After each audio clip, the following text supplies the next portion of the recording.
सुने, आज एक बात दिल फाड़ कर कहनी है।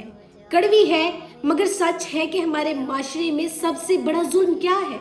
एक मर्द का अपनी बीवी के होते किसी दूसरी औरत से ताल्लुक रखना।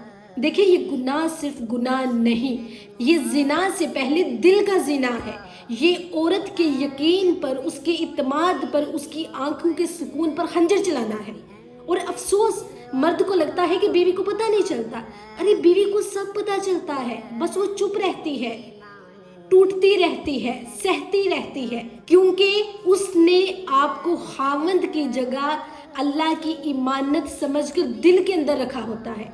मगर तुम एक गैर औरत के मीठे जुमलों पर, उसकी दो तस्वीरों पर, उसकी दो चैट पर अपने घर की रोशनी को खाक में मिला देते हो। ये सिर्फ बेवफाई नहीं, ये बेगैरती है। वो औरत जो तुम्हारे लिए घर छोड़ के आई, जिसके नसीब में तुम लिखे गए, जो तुम्हारा रिस्क खाती है, जो तुम्हारे बच्चों की माँ है, जिसने तुम्हारी जुबान के तेवर बर्दाश्त किए, तुम्हारी गरीबी बर्दाश्त की, तुम्हारी बीमारियों में तुम्हारी माँ बनकर खड़ी रही, तुम उसी को छोड़कर उसके पीछे जा रहे हो। याद रखो, गलत औरत हमेशा आसान लगती है मगर उसकी कीमत हमेशा बहुत महंगी पड़ती है।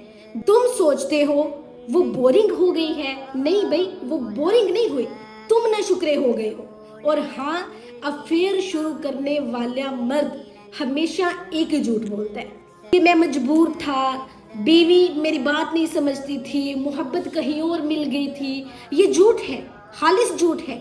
मर्द मजबूर नहीं होता, मर्द बेवफा होता है।